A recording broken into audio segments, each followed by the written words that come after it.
Who has a 100-word summary of all the trouble you guys got into? You guys clearly don't know what soccer is, so it's, We do too. Come on. You kick the ball into the... It's the one where Into the hoop.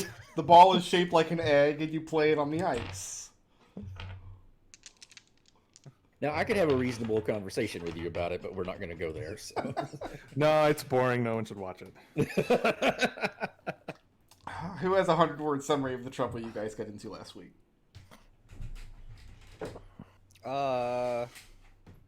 We did a crime, I think. I recall. Crime happened, yeah. And then we skipped town, as is our... As is our wont, yes. Yeah. I do recall a couple of details. The guy was wondering... Apparently, we have somehow inexplicably created a link between the King of Dunfoss and the High Priest of Osprum in Blue Worm. Which, just for the record, my character heard that, and I haven't told that to y'all yet. So, Well, yeah, I know, yeah, but... right, yeah. And... Yeah, we're he on didn't think we were attacking him. He thought the High Priest was attacking him in connection with the king, and didn't understand why. And We like I said, we skipped town and we were going to go back via boat, I think. Okay. Was it Connor that electrocuted somebody? Like pretty dead out on the roof? Right, Connor killed yeah. somebody. Yeah, Connor like straight up electrocuted somebody while the two thieves were kneeling. Self-defense. Yeah. Was It's a it? clear case of self-defense, right? Was it though? Yeah. Connor straight up just murders this lady and is like, you know what? I just thought of a joke, but you wouldn't get it. Exactly. She started it. Did she? He warned her. Did she though? He warned her. Yes, she did. Remind me, who was breaking into where? Doesn't warrant an assault.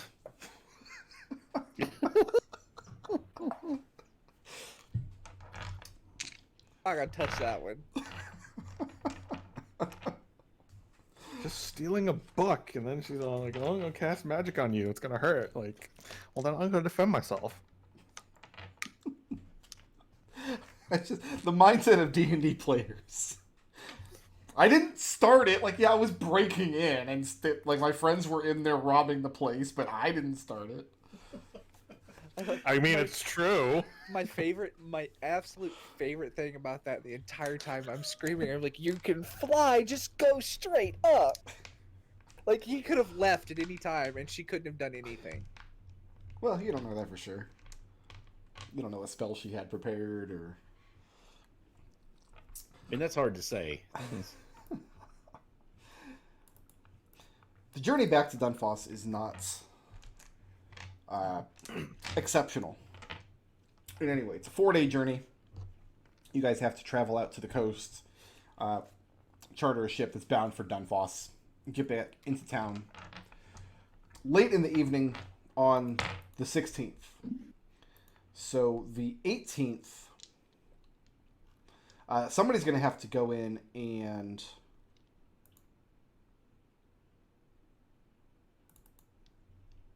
Guys, you guys have not been in Dunfoss for weeks. It's been a minute, yeah.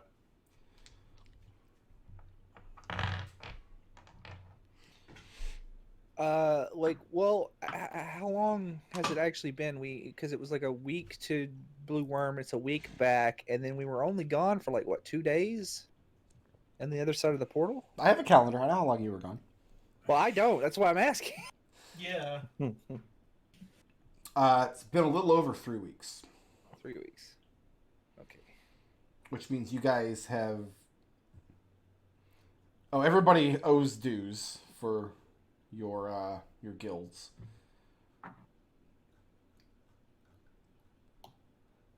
How much is the Fedra Rashad?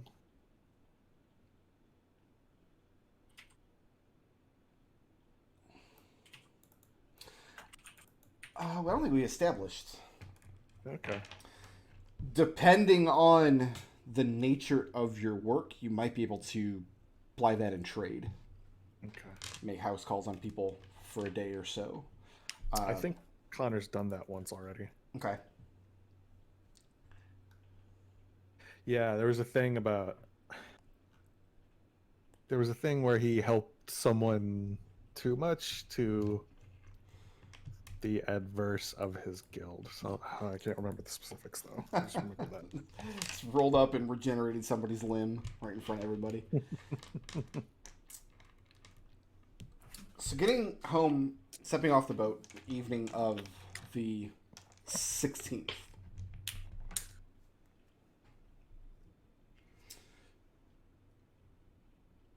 Arriving back at the barge.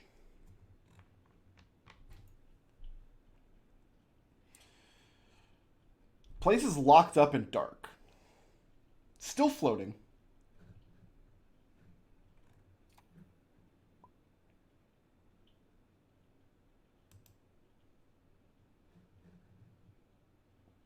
It's locked up? Locked up and dark. No lights. Well, locked up to whatever degree you guys can lock it up. Sure. And when is this? It's During the middle of the day? evening of the 16th. Evening? Is when you guys arrive back home. I think we should check in with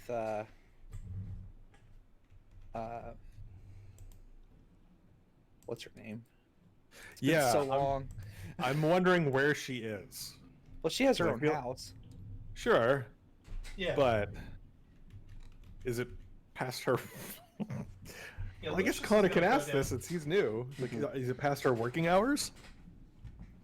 I mean, it's in the evening, right? Yeah, I mean, Lucius will go down to the to the barge and open it up. Lucius, what's your passive perception as you step into the barge? My passive perception is 18.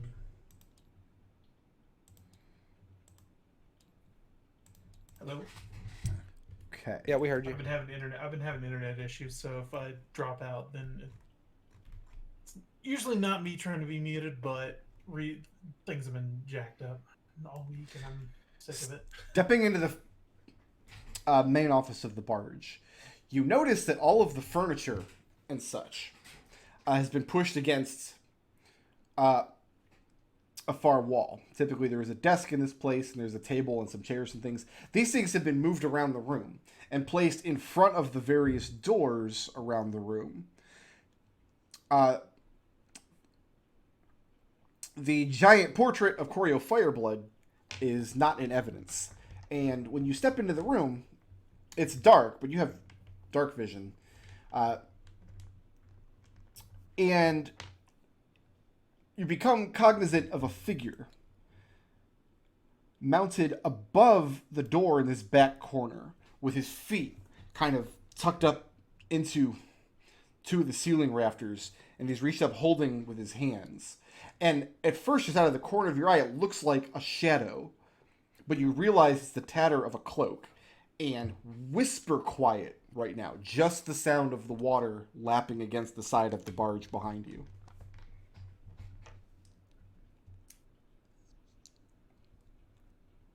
Lucius points his scepter at the figure. Calls out, "Hello." And at that, the figure drops to the ground, and you recognize the Gitzerai that you rescued in the sewers a very long time ago. Mm-hmm. And he drops to the ground from his hiding place. And without making a sound, steps towards you, kneels in front of you, and places a curved blade at your feet. And he tells you, "I am at your service, now and until my debt is paid."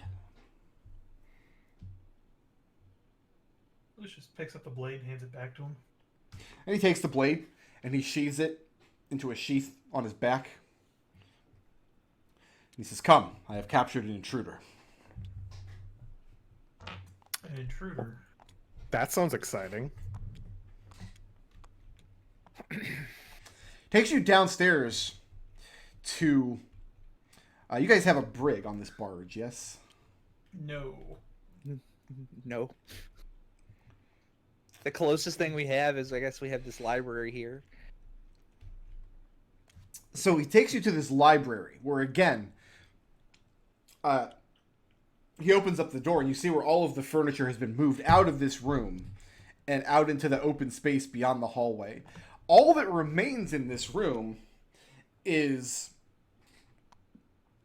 a circular cage that is bolted to the floor in 3 places. And there's a small, like very small figure huddled in the bottom of the cave, or bottom of the cage, just on the floorboards, facing away from you.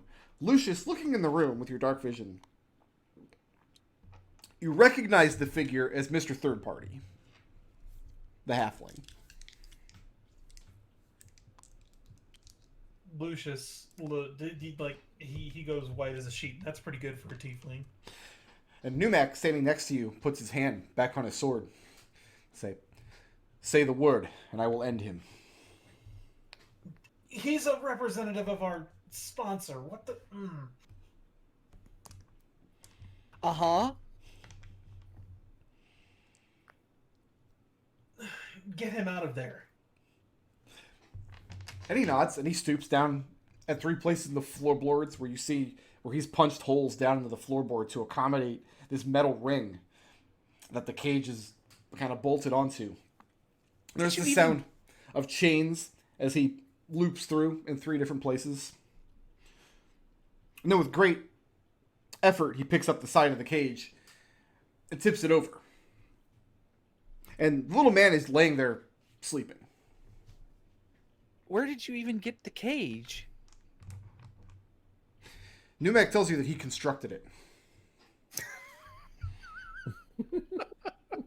This is twice the little man sought to escape, and I had to chase him down into the city. Oh, how long ago? So it's the 16 now. He tells you he returned to town. Tomorrow will have been 2 weeks. And he caught the little man the day after he returned. So almost 2 weeks. Was he trespassing, or was he just trying to make contact with us? He shakes his head and says, "That's not for me to determine." Like, why did he come? We left word we were leaving town. Yeah, that's what I was gonna ask. Yeah. Like, he knew we were leaving, and surely Linda, that's her name, right? Linda Yeah. would have said something. Where is Linda? What have you done? Where is Linda? You didn't kill Linda, did you? And where's Kana? And he shakes his head and says he doesn't know who those people are. Okay. Okay. Lucius, you take care of this. Gus leaves. I'm gonna No, go find... no, I'm coming with you. I can't, like... Gus is gone. Go, where's Gus going? Gus is going to find Linda Okay. and Kana. Okay. Like, this is not... Like, I guess we're gonna go to Linda's house since she has a separate residence. Okay. Connor is tagging along. Going best he with can. Gus. Yeah. That leaves Lucius and Rallick behind with Numac and Third Party. I think Rallick is too entertained by what's going on here, so he's going to stay and see how this turns out. We're not... It's fine anyway, and I don't mean to, like, leave you on the spot there, Lucius, but remember, Gus and Connor are not allowed to do any front-facing customer service anymore, remember? That's why he's coming with you.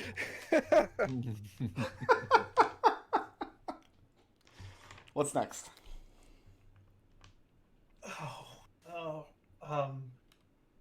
Lucius will attempt to arouse Mr. Third Party. Okay. You shake him awake, and he kind of groans as he turns over. And you can see that he's got cracked, chipped lips and a bruise around one of his eyes. And part of his left cheek and nose are swollen up. And he looks up at you, and he sees you're there, and his eyes get wide.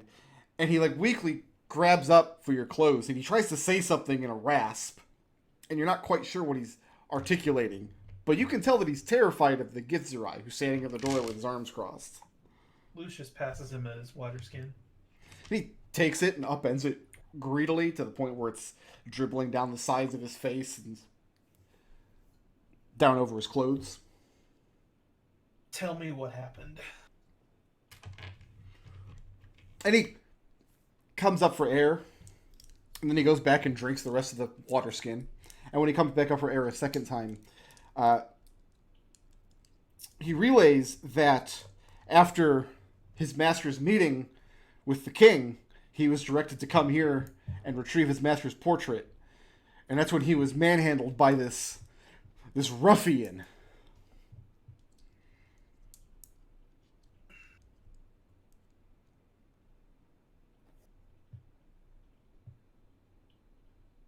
I do sincerely apologize for any inconvenience he's caused you. Believe me, it was unauthorized. He asks you, "What day is it? We get precious little light in this room," and then he boarded up the outside window. 16th by my reckoning. The 16th by Zerba's beard. It's been weeks.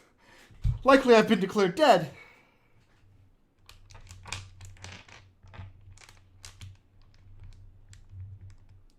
Yeah, I'm not really happy.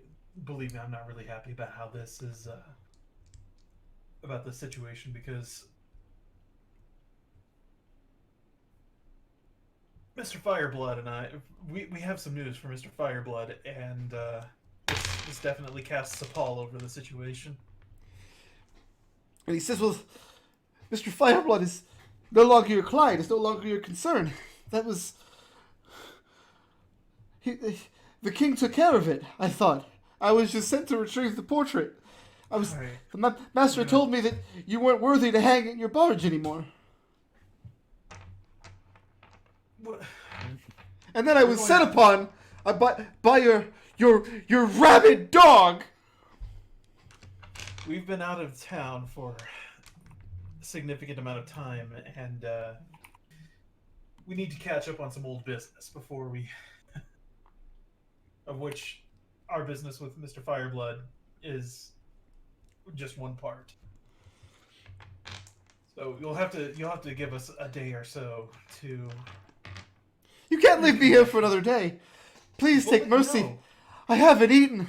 I'm famished. I'm like to die. Oh, then we are going to go out and have a nice meal. You can tell me what has happened.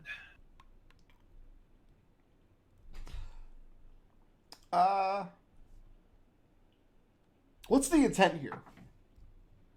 Lucius is gonna pump him for as much information as to what's gone on for the last 2 weeks before, as far as like our business between Fireblood and King Tensails. Are you? Lucius is fully intending to make him as comfortable as possible given the circumstances. More immediately, though, I guess my question is: are you convincing him that you're taking him away from the barge to get a meal? Okay, then he agrees, and it takes him 2 or 3 tries to get up to his feet. Oh, Lucius will help him. I mean, fortunately, being a halfling, he had enough room to stand up underneath this cage. Yeah. Numac has not taken one step away from the door. He's been standing in the doorway, stoically, stone-faced, with his arms crossed the whole time.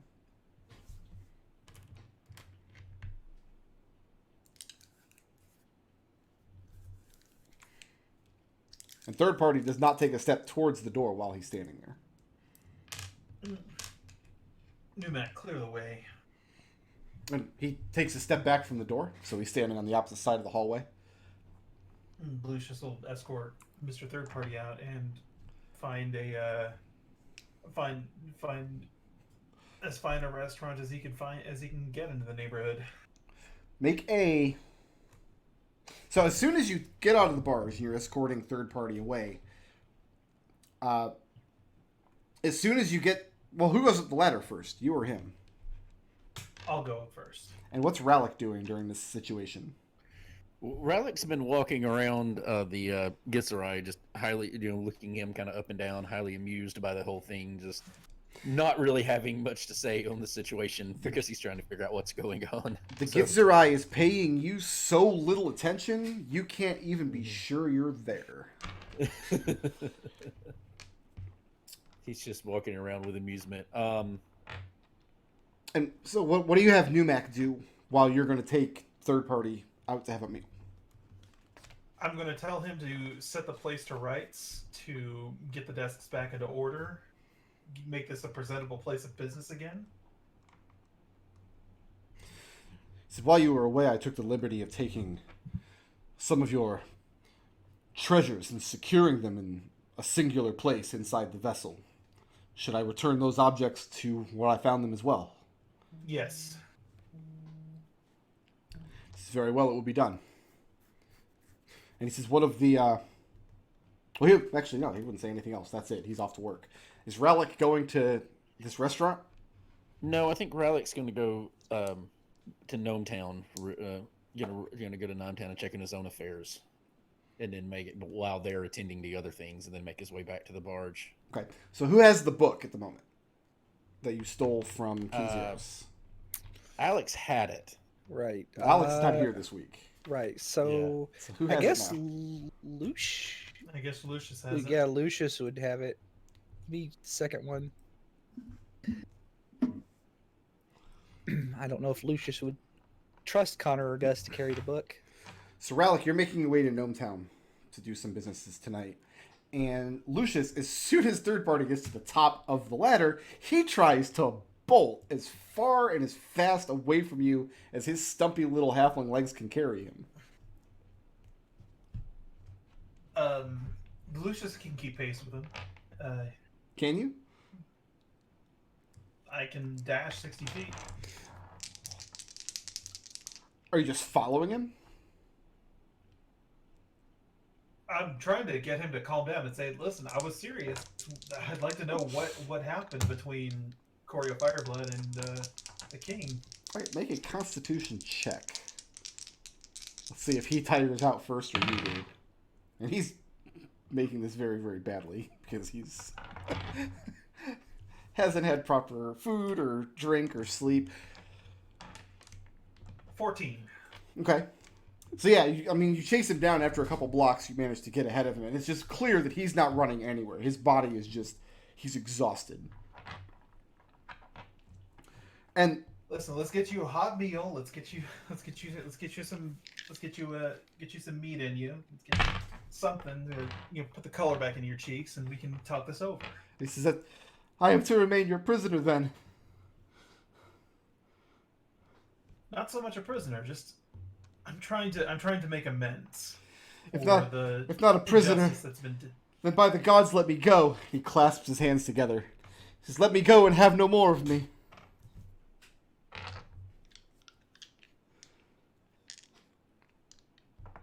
Very well.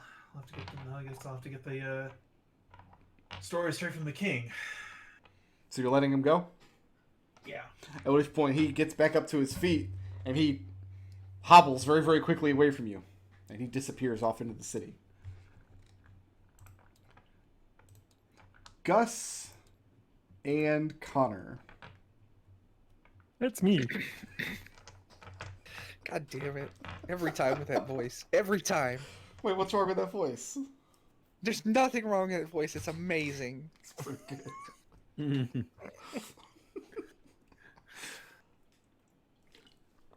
Arriving at Linda's place, her residence, I forget we've established where she lives in the Shallows, but nonetheless, nobody's there. The place is dark. There's no answer when you rap upon the door. Does Connor do some ranger stuff? When was the last time she was here? God. He puts his finger on his nose and turns circles 3 times. You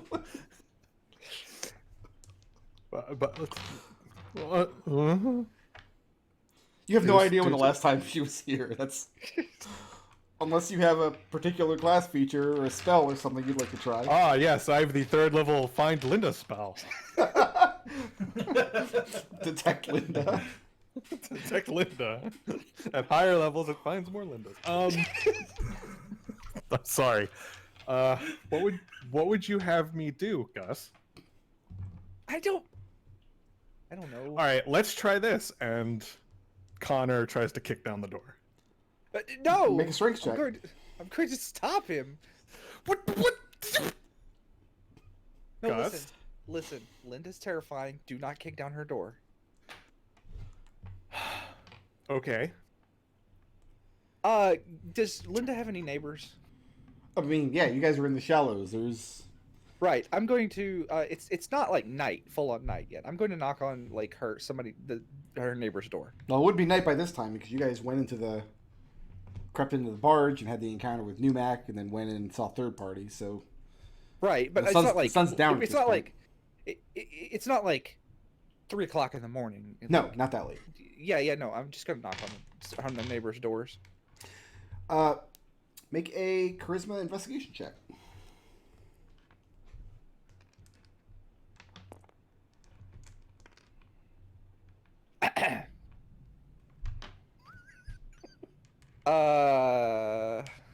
So that's a 2. A 2. So you know some of these people around here, having lived and operated in this area of the shallows for some time. Nobody that you speak to, as you kind of knock on a few doors and talk to some of your neighbors, nobody you speak to likes Flumph Inc.'s new employee at all. The tall, gangly guy with the sword and the top knot. So much an employee as we didn't know he was there. And that's all anybody wants to talk to you about. It seems like everybody in the shallows has a story about, like, this guy trying to protect the Flumph Inc. barge, seeing everybody as an invader or an intruder. People have had run-ins and scuffles when he's flagged down moss caps and brought them in. People have lost out on quote-unquote business, as the more shadier characters in the shallows have been chased away. It's like he's had a fairly law and order presence around here, and that's not appreciated by the locales. And you learn nothing about Linda. All right. Yeah. Okay. All right. I have plan B. Hmm? Follow me. Okay. And we're going to go find we need a divination wizard. I happen to know where one is. No, I thought I was done with this character. We're gonna go speak to Caitlin Chubb. Why? Why would you do that? Has Connor met Caitlin Chubb? I don't think he has. Nope. Okay. This is why. Because I want Connor to meet Caitlin Chubb. Okay. Okay. Rallick. You're gonna melt down when he loves her. Sorry. Continue. Let me pull up my Thieves Guild notes here. So you had a meeting with Ulsus Nin before you left, Yes. and were given the task of going to Blue Worm and stealing this particular book. And you have returned to Dunfoss without this particular book. No way he sees it. He has the book. He just is going to arrange access to it. So what is their goal? Is your goal to try to report in to Nin tonight? Yeah, his goal is he's going to check on the bookshop but since he's been going for a couple of days, get that. I mean, he's I assume the shop's boarded up while you're out of town. right, Okay. and then yes, he'd arrange the meeting tonight. Okay. And when you meet with Nin tonight, she's wearing a luxurious black gown that twinkles in the candlelight of the room. And she has golden hair coming down one side of her face and draping across her chest and pulling up into her lap. And she's drinking a dark wine from a long-stemmed crystal glass as you enter the room. So I hope you've brought me good news. I had to leave a very lucrative party to receive you. He says, I have indeed. I have arranged for what you seek to be delivered, and I have an opportunity that you might find quite interesting. And she takes a sip out of her glass.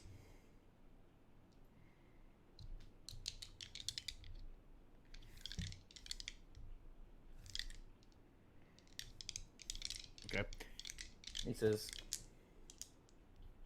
I encountered with the king's men, the ones that are his personal lackeys that are being sent to do his bidding to achieve the book, and I saw I read the situation with it. I was able to use them to acquire the book, and and my goal is to have them deliver the book to you, and where you will in turn be able to deliver it to the king. But will you also be able to meet with them and perhaps in whatever guise you see fit, and perhaps have a connection to people that have the king's favor, something you can turn to your own advantage.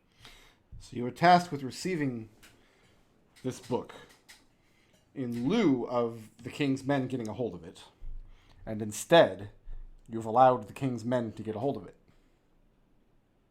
This proves more advantageous. This gives us more opportunity than just the book. Advantageous for you or advantageous for me? Advantageous merely for yourself. I see no advantage I can gain for that. I just saw you tasked me with a goal, and I saw the way to achieve the max advantage for yourself. So you have taken the measure of Flumph Inc. these past weeks. I have indeed, and I think they can be assets. She asks, with a chill in her voice, that if Flumph Inc. were a group of people that I would want to make myself known to and make use of, do you not think I would have contacted them myself? And he'll just look. He says, well, of course. I firmly believe that you would have indeed. I merely just saw a way to increase a greater advantage. To kill two birds with one stone, as it may seem.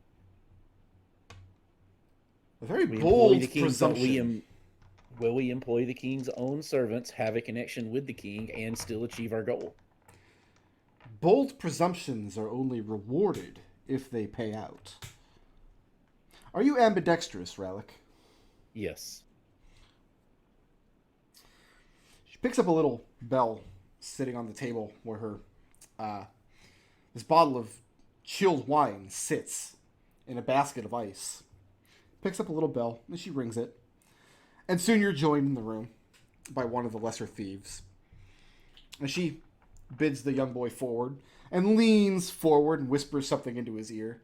And you see his face go shock white for a moment. And then he scampers out of the room.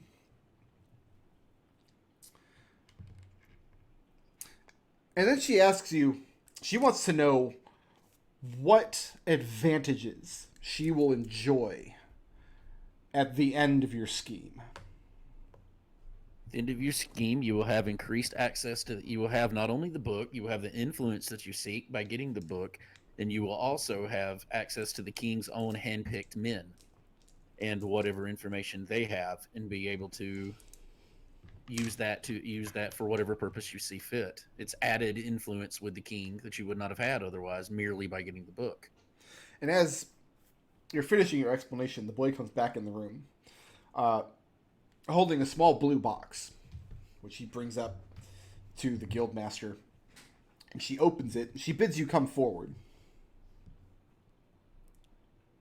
He does.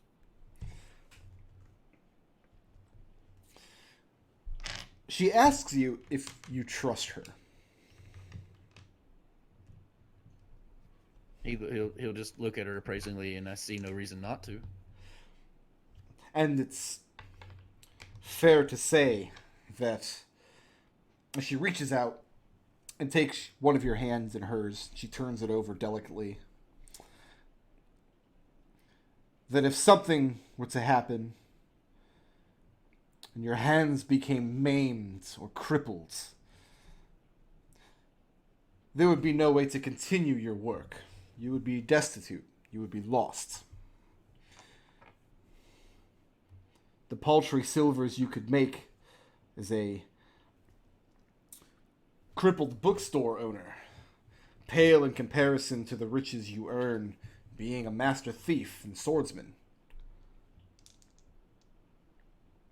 And then she opens the box. And inside are a pair of bracelets. And she bids you to place them on your wrists. He'll just look at her squarely and do so without any sense of trepidation or hesitation. She tells you that you will be unable to remove the bracelets until she speaks a command word. She tells you there is another command word these bracelets respond to.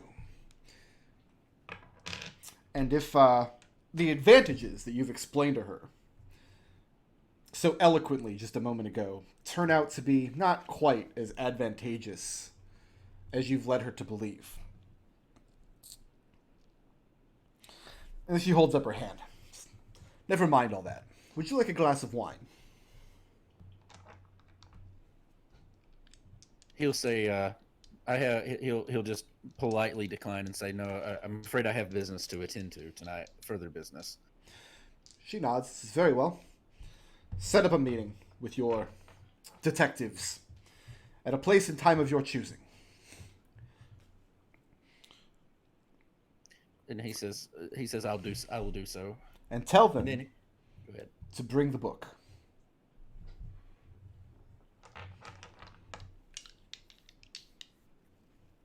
And he'll just nod. So what you're wearing on your wrists, they just look like leather straps. And at first it looked like they were too large. Like, yeah, you could place them on your wrist, but as soon as you start walking out without any effort, they'll just slide off your hands. But as you put them on, you notice they've contracted. So they're fitting snugly around your wrist. They're just plain brown leather with no adornment except down the very center. Each one is bisected with shiny black thread. No pattern, no runes.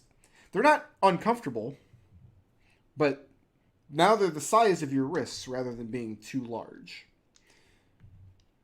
She says, thank you, Rallick. He'll say, or as he turns to go, he'll say, I do have one more. I did acquire a certain piece of information during the acquisition of the book that you may or may not find interesting or to your use. Apparently, I can't remember what was his name. Kinsaros? Kinzeros? Yeah, Kinzeros, the progenitor of the book. As the event happened that led to the procurement of said book, he believed that the king had engaged the high priest and the two were working together to attack him. He did not believe it was anyone else. He believed it was the work of the incident, as it will, was the work of the high priest. She considers this for a moment. She says simply that she finds all information to be interesting. Now, if you'll excuse her, she will be returning to her party. And he'll bow graciously. Okay. Lucius, Yes. what are you doing after third party scampers off? Oh, I think what I'm gonna do is it impolitely too late to go pay a visit to the Keyskin embassy? It depends on what business you're bringing them.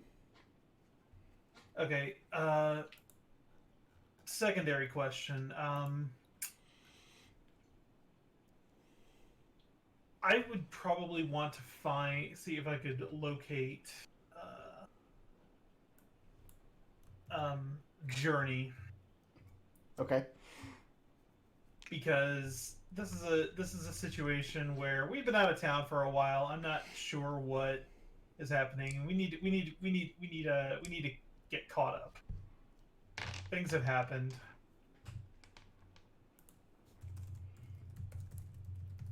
Okay. Are you presenting yourself at the palace? Yeah, why not? Make your way up into the palace district, and you really have to make known who you are, and that you, as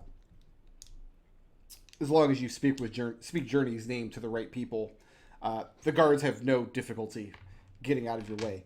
The palace guards are men that you don't recognize. I'm not sure what expectations you had of 10 Sales, but he's not just hired on his crew as guardsmen in the palace district. So they're men you don't recognize. Predominantly human, maybe one or two demi-humans among their number, but to your eyes, looks very, very lax compared to the way King Maximilian ran things, where you had an armored dwarf on every street corner in the palace district, on like strict schedule regiments and things. You learn that Journey has been placed in charge of an office called the Office of Magical Accoutrements. And it seems like the rank and file out here on the street have no idea what this means, but when you tell them that you're working with the office and that you are looking to speak with Journey, you're brought to what was an inn in the palace district that was not typically available to the public. This was not like a public flop house. This was not a place where people just came in off the streets. This would be room and board for like official business, people coming to the palace but who are not quite wealthy or important enough to be put up in one of the king's own guest apartments. And this whole building has been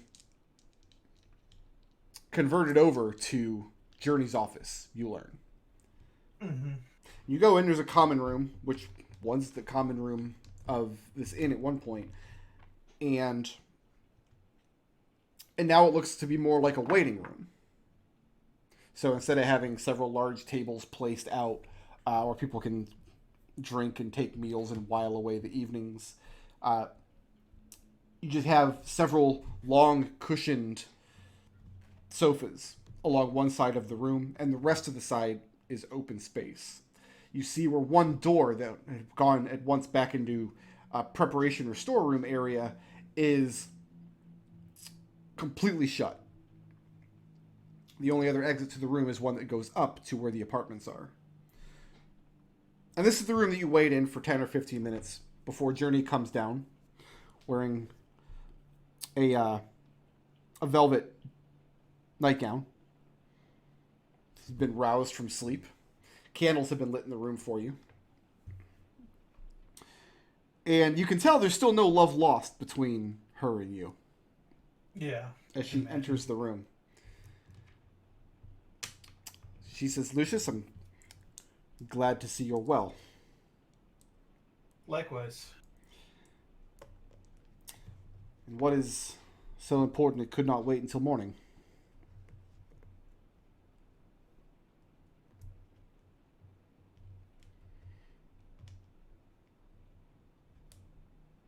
I merely thought that I would inform you and inform you that I had returned to town, and that the rest of us had returned to town. That we would set up a meeting at your pleasure to discuss our business in Blue Worm. She says that her preference would be to meet in the morning. Very well then. My apologies for disturbing you.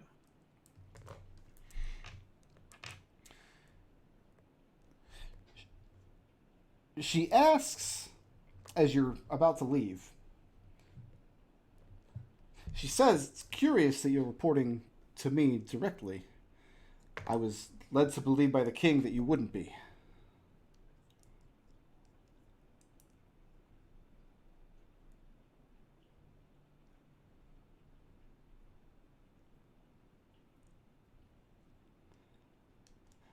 And an awkward silence hangs in the air for a few moments. And I'm sorry, I was trying to think of what Lucius would say to this, and he says,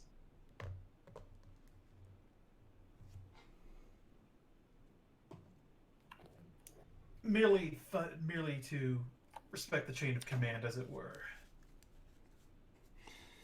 I was given to understand that you and your friends would operate outside of the chain of command. Or, she says with a tinge of disgust in her voice, or what passes for chain of command under King Ten Sails. Lucius rolls his eyes and nods. In that, we are in agreement. Make an insight check.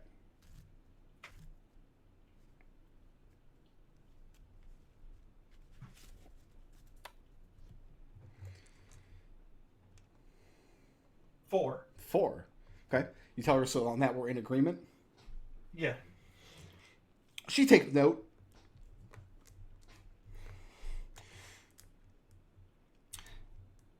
Well, she says that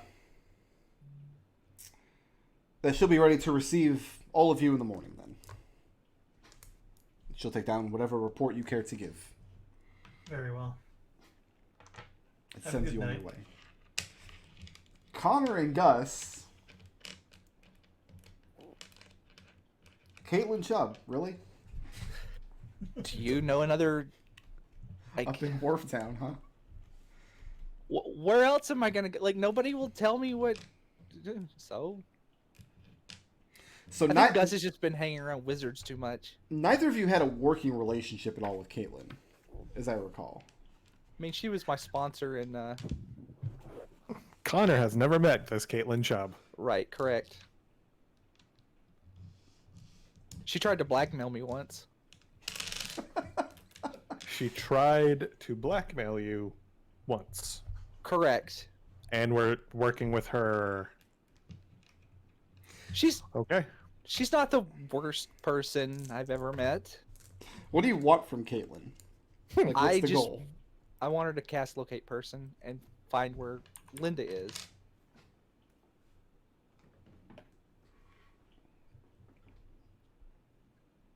Let's find out how much Caitlin charges you for this.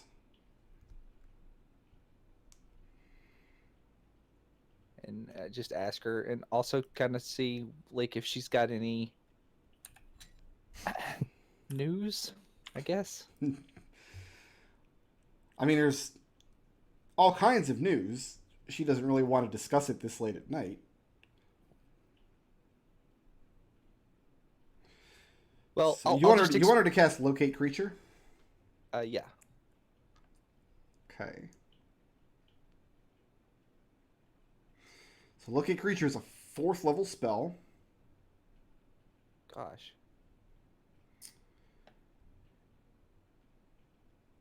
She's going to charge you a 50% convenience fee, since it's clearly an emergency. It needs to be done in the middle of the night. She will cast a spell for you for 600 gold.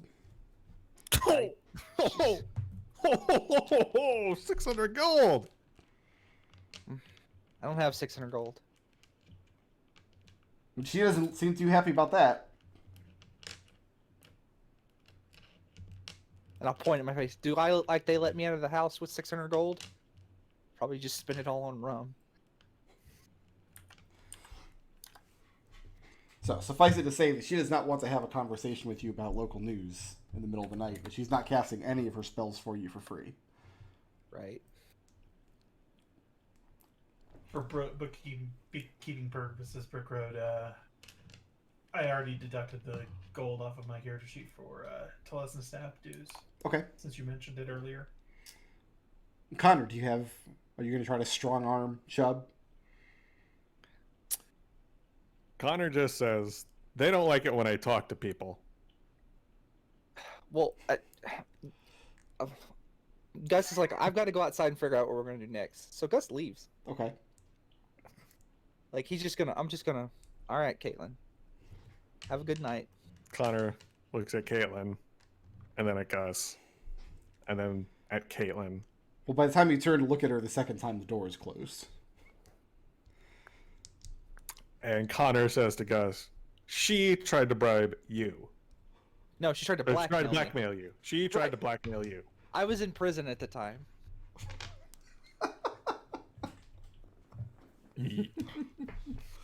Prison. I mean, not like prison, just like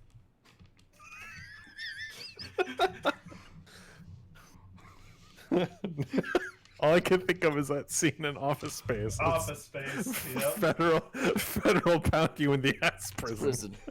It's not just jail. That's federal pound me in the ass prison. What else are people doing tonight before retiring back to the barge? Well, do we have Well- 600 gold in petty cash? You'd have to look at haste A books. quick haste books. Where the hell does he keep his ledger? let's see. Alex has 200. We do not have 600 gold. How do we petty not have cash. 600 gold? We are in business. It's